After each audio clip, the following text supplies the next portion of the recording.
The energy is high here at Miami Gardens for the Orange Bowl. We're already off the rails. We're getting you set and ready for Notre Dame Penn State, live from Indy and Miami Gardens. You're watching 13 News.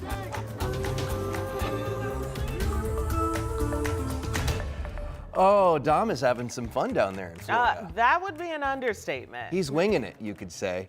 Hey, we've got the bitter cold here in Indianapolis. The snow, and the snow is on its way, and that could make for a rough commute home this time tomorrow. We've got a lot to get to. We're going to start with the weather. Good afternoon. I'm Dustin Grove. And I'm Felicia Lawrence. Meteorologist Sean Ash is tracking this new system and when more snow is going to get here. Yeah, and look, it's a matter of timing here.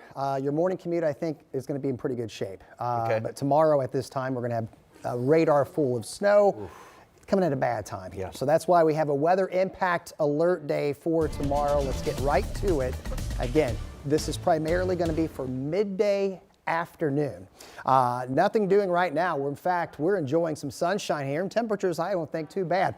Certainly could be much warmer, but we're in the 20s now after that really bone chiller that we had this morning. 19 in Connorsville, plenty of sun here around central Indiana, and a quiet evening if you're getting out, walking the dog, anything like that here. Wind chills are in the mid-teens, but nothing nearly as harsh as that we had this morning. So for the bus stop for schools that aren't canceling tomorrow, it won't be as cold, and the snow will be increasing late. We might have some flurries around 8 or 9. But the bulk of the action is going to be a little bit closer to the 11 o'clock noontime window, at least when the snow rates ramp up. Now, I will tell you, the worst of this system will be closer and south of the Ohio River. That does not mean we are going to miss out on impacts. This is Future Track 13 tomorrow morning at 6 a.m. Just kind of waiting on things to happen here. And the clouds may look like it wants to snow.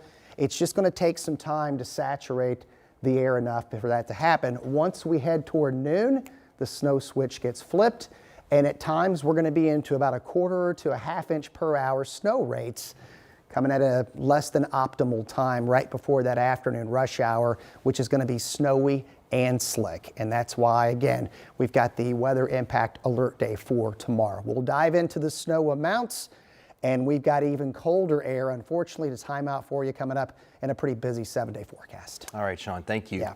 And we are getting an up-close look today at just how dangerous the ice can be. Especially on lakes, rivers, ponds, any kind of body of water. Looks can be deceiving. Ariana Chalker shows us how to stay safe.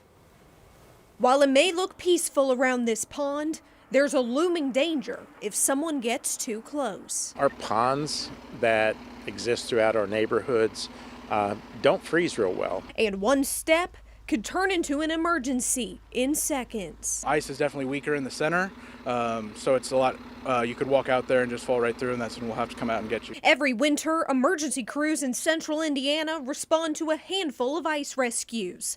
That's why departments like Bargersville Fire prepare months in advance. So we're always ready to respond and get out the door as quick as we can, because we know time is a factor when somebody's fallen into these cold waters. When the call comes in, it's all hands on deck. As one firefighter grabs the person out of the water, the rest of the team pulls them both off of the ice.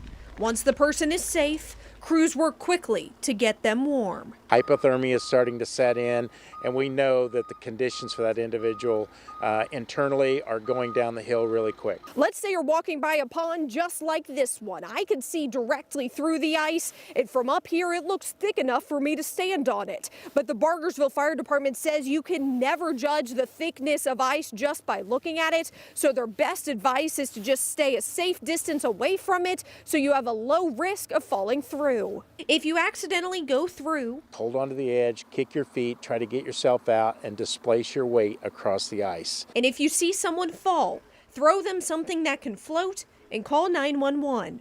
But emergency crews say it's best to wait a couple of months for the ice to melt before hanging around ponds. In Bargersville, Anna Chalker, 13 News. Such an important reminder there. Bargersville firefighters tell us they also respond to a lot of pets falling through the ice around this time of year too. So they say if that happens, do not chase after your pet. You should rush to call 911. And a reminder, you can track these colder temperatures and tomorrow's snow by downloading our WTHR weather app. It gives you the interactive radar, hour-by-hour forecast, and you can pinpoint all of that down to the neighborhood where you live. You can also check out the weather blog. It's a free download in your phone's app store.